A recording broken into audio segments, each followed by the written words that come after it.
What's up, family? Today is a great conversation that spans many different topics, but mostly centers around how we can help our clients release their emotional attachment to stuff, particularly in pivotal life transitions like downsizing. We talk a lot about why belongings mean so much to us at certain times in our lives and why it's so hard to let go. We talk about the difference between the luxury organizing industry and working with hoarders. We talk about different ways of finding funding for people who don't otherwise have access to professional organizers. Like I said, we got a lot going on in today's podcast. I encourage you guys to sit back, take some notes, and let's get into it. Hello and welcome to the Speak Organized podcast. I'm your host, Melanie Summers, professional organizer, decluttering expert, and ADHD organizing specialist. I like to speak organized to give you the tools to conquer your clutter, live life with more purpose, and learn all about the business of tidying. Please do me a favor and look at the screen of your device to tap that subscribe button to become a member of the Speaker Fam. If you're an Apple Podcast user, you can leave us a rave 5-star review, which we would so greatly appreciate as it helps us reach a larger audience of amazing folks just like you. If you're watching today on YouTube, you can give this video a big old thumbs up and tap that notification bell so you're notified whenever we post new content every single week. Also, be sure to join my free Facebook group if you're on a decluttering and organizing journey, or if you're interested in starting or leveling up your professional organizing business. We've got an amazing community there ready to help you out. The link to that will be down in the description of the video and the podcast show notes. All right, fam, well, there is no ifs, ands, or buts about it. Running a business is extremely difficult and it can be very isolating, especially when the people around you don't really understand what you're doing on a day-to-day basis and they're not putting in the sweat equity. It's hard to relate. So it's very important to find the right support and accountability. And I just want you to know that that's why I'm here. That's why I have this podcast. That's why I have my YouTube channel and my free Facebook group, because I really feel that it's important to have good quality information and a high quality community to come to with questions and feel less alone in the process. Have the support that you need. And for those of you that are ready to take it to the next level and really invest in the proper tools and training, I want you to listen up for just the next 90 seconds so that I can share with you the ways in which that I can help you right now with all of the things that are holding you back. I want to offer you a golden opportunity, one that I wish I had when I first started my organizing business. I want to invite you to book a one-on-one Zoom consult or coaching series with me to get all of your burning questions answered. No gatekeeping here. My goal is to empower you to kick fear to the curb and start your organizing venture with confidence. Discover how to find clients, set prices, structure services, sell without that annoying feeling, improve your website, handle products, create seamless processes, tackle tough client situations, and so much more. You're going to need to act fast because my calendar fills up. So visit the link in the description or the podcast show notes to book your call today. I can't wait to speak organized with you. And if you need those important forms for onboarding your clients, including the essential client agreement, I've got you covered. Save weeks of design with my Pro Organizer Forms pack. You can choose from starter or premium, and they're customizable templates in a free Canva account. Just edit the text to fit your needs and add your branding touches. Use the code YTPRO8 for an exclusive discount at checkout. Get ready to ask and receive those 5-star reviews that will boost your ranking on Google. And if social media seems daunting and makes you want to pull your hair out, then I invite you to join my class. Master a year's worth of content in 1 hour and post consistently with just 2 days of work monthly for real and learn what really attracts clients.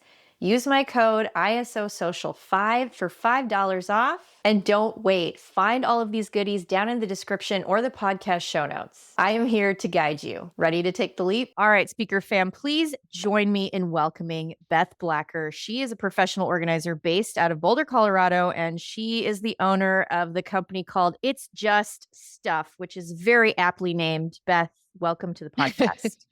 Thank you so much. I'm really happy to be here. So I want to jump into our conversation here. And first thing I want to always ask my guests is, just to give us a brief description of your business, who you serve, what you do, and what your essential services are.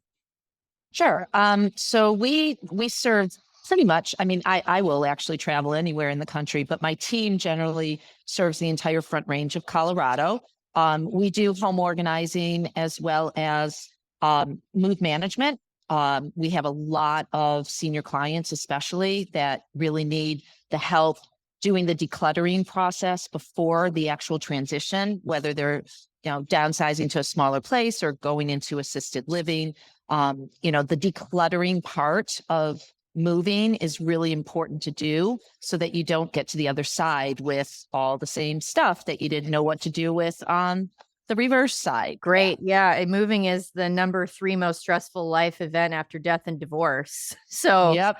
and that's a Yep. statistic that I share with all of my realtor friends when we go and do presentations for them and things like that. And it's true, having a third party operative coming in to help you objectively go through your things and downsize Right.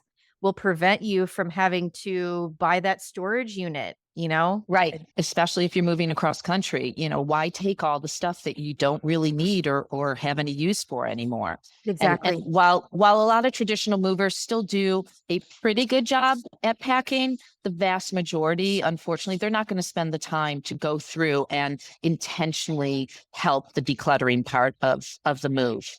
Yeah. So that's really where a professional organizer really shines in the moving process, I think. Couldn't agree more. And it's so essential. And I think that as people become more aware of our industry and the value that we bring to that process, it can really just help people all the more. One of the things you and I connected on is the fact that you have a presentation that you give to throughout your community called Downsizing Before You Need to Downsize. So can you tell us a little bit about that and what inspired you to create it?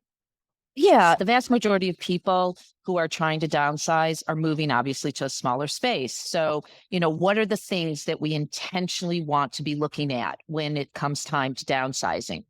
All the extra sets of sheets and pots and pans and photographs that you haven't looked at probably in 40 years. And will you ever look at them again?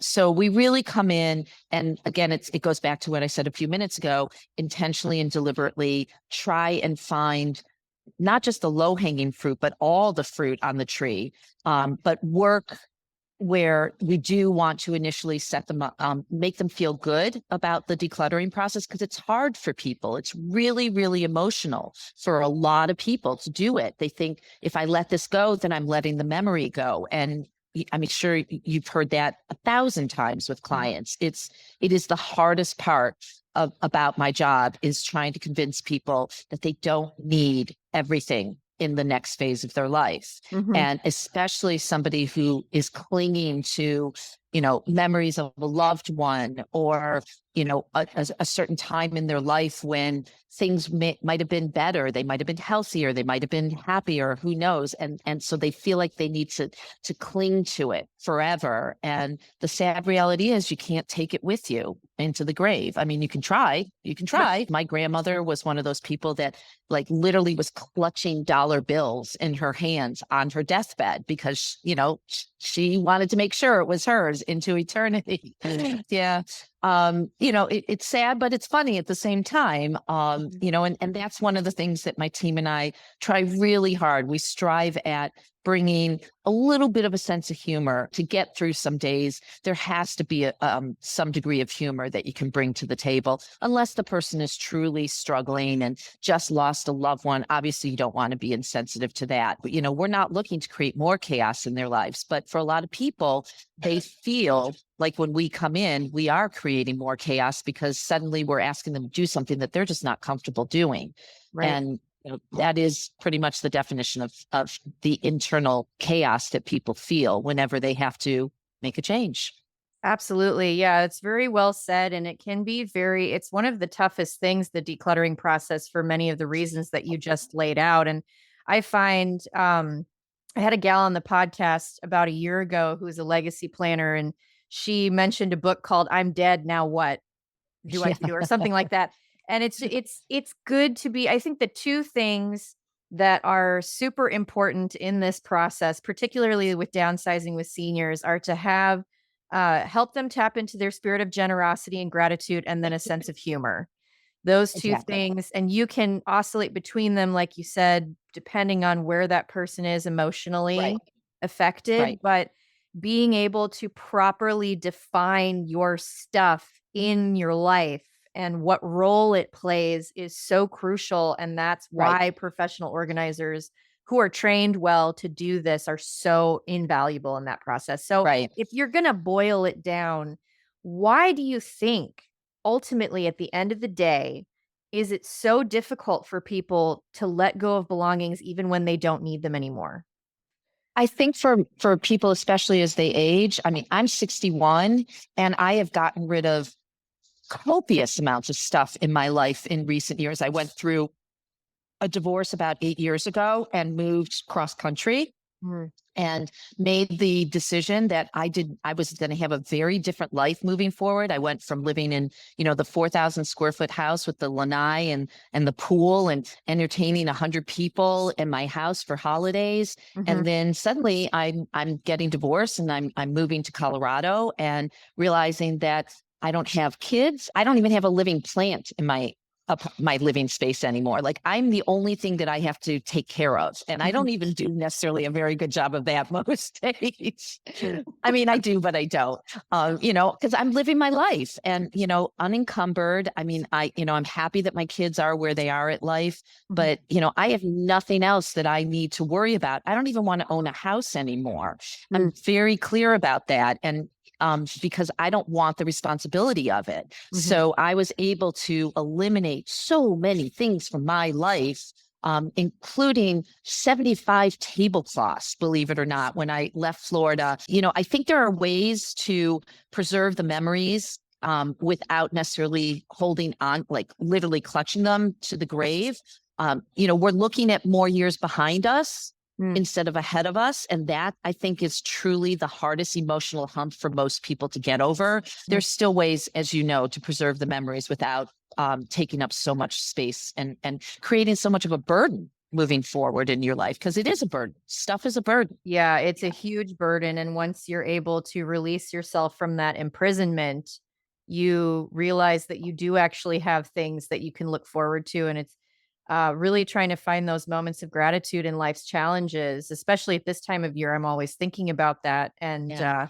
just being grateful for waking up to a new day. And if you're somewhat able-bodied, you can get up and go for a walk, enjoy the beautiful world Yep. around us. There's just so many things that you do look forward to that are just tens of thousands of little moments, little silver linings throughout the day that Right.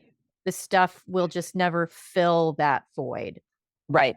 I tell a lot of people when I'm doing initial consults that, you know, I could clean my living space, but I don't want to. Not because I can't, it's just I don't want to spend the time. And if there's somebody that I can pay to do it, and that may sound a little entitled, but at the same time, I think it is preserving my sanity and creating that right balance in my life. I work really hard so that Mm, I can play hard. And right. and I don't want to take the time out of a beautiful, I mean, it's 55 degrees in Colorado today. Mhm. If I wasn't on this call and I was in between appointments, I'd be going for a beautiful walk around a lake or up a trail because I can. Right. But if I have to take care of a house and stuff, in the house, you can't do that. You just can't. Absolutely. I don't think that sounds entitled. I mean, I love my house cleaner for the same reasons. And for as hard as you work, as hard as I work, that person also is working hard and needs to make a Yep. fulfilling living. And so you're just kind of perpetuating the circle of giving. If they're giving you a Yep. service, you're giving them the goods, the money, and that completes the loop. And so there's nothing Yep. wrong with that. I don't think it's entitled in the Thank slightest. you. So I want to pivot to talking. So you obviously have quite a success story personally, and I'm sure many of your clients do as well, because we do get bogged down and focused on, especially when we're in the moment of all of the negative aspects of decluttering. It's overwhelming. You can't do it on your own. You're not ready. You're clinging, like all of these sort of really intense negative emotions. So in order to help people see past that line, for whoever is listening or watching, especially for those of us who are going to be working with these clients that have that mindset, what are some success stories from clients you've worked with who struggled with clutter due to various issues, and what does that look like to help them through that? Actually, right now we're working, my team, I have a team of probably 6 or 8 people right now just on one project.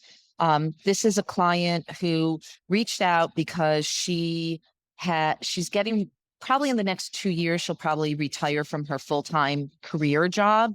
And for many years now, though, she's been wanting to start a business, a side hustle that she knew would be good for her to transition to upon retirement.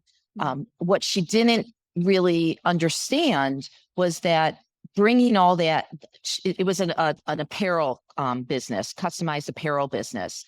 And so all of a sudden, after, the last 5 years of just buying inventory, but not really having a system in place for maintaining the inventory until she gets to the point where she's really ramping up, boxes were just piled up in her house. And I am not exaggerating when I say it was the proverbial goat path walking into the house. The goal was to get everything out of the house and the house ready to list because she's moving. And the deadline is actually December 1st to list the house. Wow. And there was no way in the world we were going to be able to sort through all the inventory and get it organized. The agreement that we came to was to just move everything temporarily to 3 storage units so that and hire some movers, and they hauled everything to the store, all the inventory to the storage units. And my team for the last week has now been taking a box at a time from one of the storage units, sorting it in the middle storage unit on tables that we have out there. Then that box is labeled and it's put in the 3rd storage unit. And if we had not convinced her to do it this way, there was no way that we would have ever have gotten her out of the house by the deadline that had been set. And she actually, this is costing a lot of money, a lot of money. And it's hard for people sometimes because they're like, well, I don't understand. Why does this have to cost so much? Well, you have to take some ownership and responsibility for the fact that you created this problem, and this problem didn't happen in one day. So it's not going to take one day to fix it. And luckily, once she was a little hesitant, but then once we got everything out of there and she saw the progress that my team has been making, she is thrilled. She's like, I just never would have had this vision. I never would have thought to do it this way. She's like, I'm so glad that I hired you guys. And it feeds your soul when you hear a client be so appreciative of something that seems like such a no-brainer to me, but this is my superpower. I say that all the time. It's not everybody else's superpower. So coming in with that extra set of open eyes, ears, hands, hearts, minds, especially the heart and the mind, that's really, really what I think makes a professional organizer successful, and people talking about you, not only online, but, in business circles. And I'm very fortunate that that's how I show up in my community. And because this was a client that found me through a community page. It wasn't through any lead generation or anything like that. And she is so happy, and she knows that we're setting her up for success moving forward. Absolutely. And you're going to be there if she backslides too. That's the beautiful thing about a professional organizer. We have maintenance programs. We're there for you at any stage of the journey, because it is kind of up and down, and it speaks well to, for people listening and watching, thinking about, what makes a successful organizer. It's somebody who, like you said, I want to point this out to highlight it, has the heart and mind for the success of the client, what they really truly need moving forward. And if that is in your heart and you have the gift to execute it, then your clients are going to be successful as well. And that's that's what we want. So fam, I know that many of you watching or listening today are in the research phase or learning more about the professional organizing industry, and running your own business is hard. We've talked about that before. And so it's important to be able to stay grounded, to take care of yourself through that process, and to make sure that you have the energy and focus to be able to sit down and really hash out a solid business plan. So I'm going to introduce you to my favorite secret weapon for staying energized and focused and being ultra productive. It is Magic Mind. It's this little 2-ounce shot, and it's an energy supplement that's natural. It has adaptogens and nootropics. It's got functional mushroom compounds and just a little bit of caffeine so that you're not experiencing the negative effects of drinking too much coffee when you're staying up at night trying to develop your website or work on your SEO or figure out what your pricing is going to be or find the next book that you want to read. It can be a very tiring, overwhelming process. So Magic Mind is here to support you. It is what I use to help me burn the midnight oil or work through a situation where I need to maintain that calm, alert focus throughout the day. So of course, whenever I promote a product like this, it's something that I actually love. It's something that I use and that I feel like my audience will really benefit from. So I want to make sure that you get access to it with a special discount code. I'm going to run that across the screen right now so that you can try it for yourself for 20% off using that code. So be sure to check it out. It'll be down in the description of the YouTube video and the podcast show notes. And of course, I want to give a huge shout out to Magic Mind for sponsoring today's episode. You know, obviously this process is much more time consuming than people realize. It costs more money than they realize to really fix those problems. If it's a huge dumpster fire that didn't happen overnight, you know, you're Right. Take some time and finances. You mentioned that you have community partners who sponsor clients dealing with financial issues. Can you elaborate a little bit on that and how that partnership works? What I tried to do a few years ago, especially during the pandemic, was reach out to people that I knew through the different networking circles, chambers, wherever, and just ask them if they would be willing to sponsor a client once a month, once a quarter, once a year. Because I really do believe that if we could get people to the place where there's less of the external clutter, they're going to have less of the internal clutter too, that trips them up in life. And I say this all the time. I don't believe anybody wakes up in the morning wanting to be, you know, a pack rat or a hoarder or disorganized any more than somebody wakes up, you know, wanting to have cancer or heart disease. I mean, you know, hoarding is a form of mental illness. And it's very hard, I think, for people who don't have the clutter problem, don't have the hoarding problem, to understand why they can't just control it. Well, the reality is hoarding is the only thing they feel they have control over, right? There's also some nonprofits that will get grants that can help people, especially ones who are in situations like I had a client whose son was taken away from her because she was a hoarder. Mm-hmm. And Child Protective Services, instead, I reached out to them and said, okay, this is a case of we can set this woman up for success. We just need to find a grant, find funds to be able, because she couldn't afford it at all. But how can you afford to let the child live with somebody else? You know, we tried to do some volunteer work, but ultimately what ended up happening was she never got the real help that she really needed. And what a shame, right? Because look, if we could just help her in the 2 or 3 days that it would have taken for a couple of $1,000s, think of all the social service resources that she's had to consume, not because she wanted to, but she just had no choice. I mean, this is just what her life circumstances were. And so why can't we as a society recognize that this is an illness, this is a disease, they need help? Please, insurance companies, start providing coverage for this. Mm-hmm. And there are some times where you can get code like insurance codes and approval, but it takes a lot of work. And that to me is why I want to ultimately be advocating more for people, at least in the state of Colorado, who really need these services. It's not a luxury for them. It's a necessity, just like any kind of other treatment plan might be. There is a bit of a misconception about the professional organizing industry as a whole. I think a lot of people attribute it primarily to the luxury organizing niche, right, and think that's what we do because that's what's popular in culture. But this is a very important issue that you bring up. And there's a lot of state funding that goes unallocated for things that like this, that would be very beneficial for people.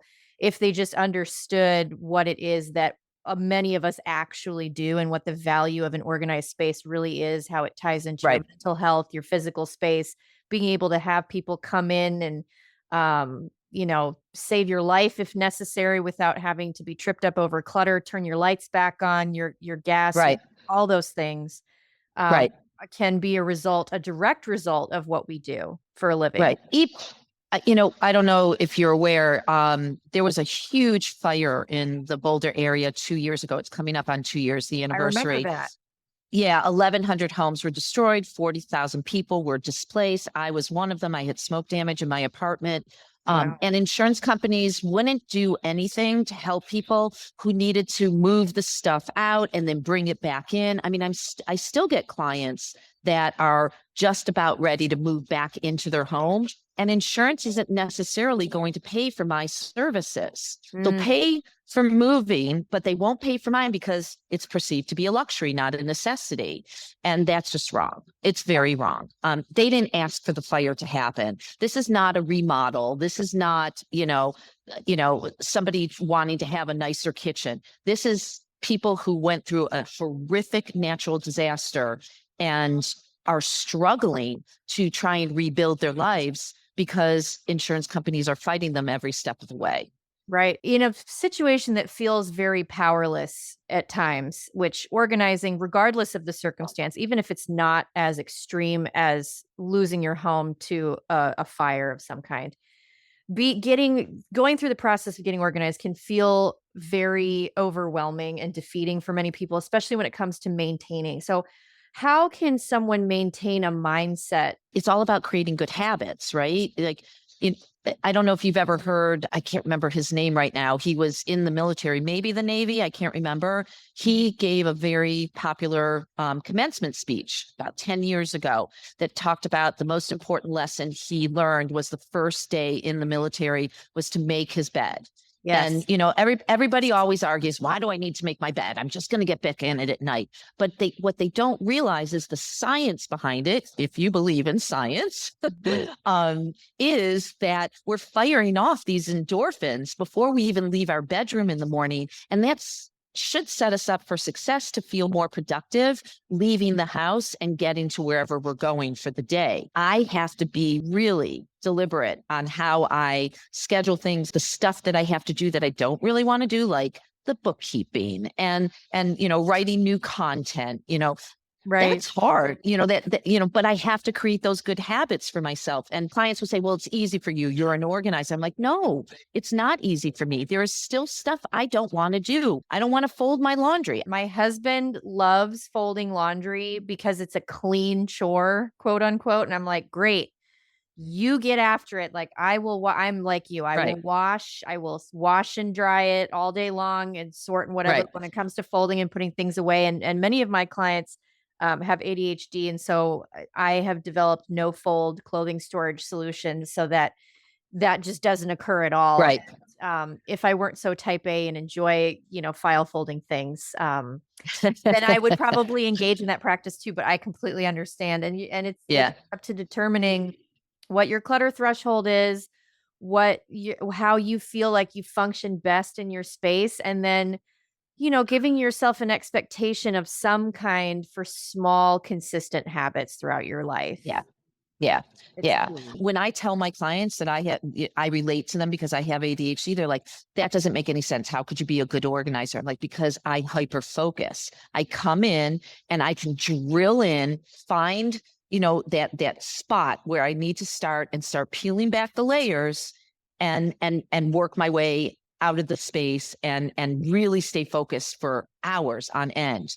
And that's a blessing, of course, because it means that I'm doing the job that I was hired to do. But it can also be a curse for me if I have a client who gets tired very easily, overwhelmed very easily, because I can keep going.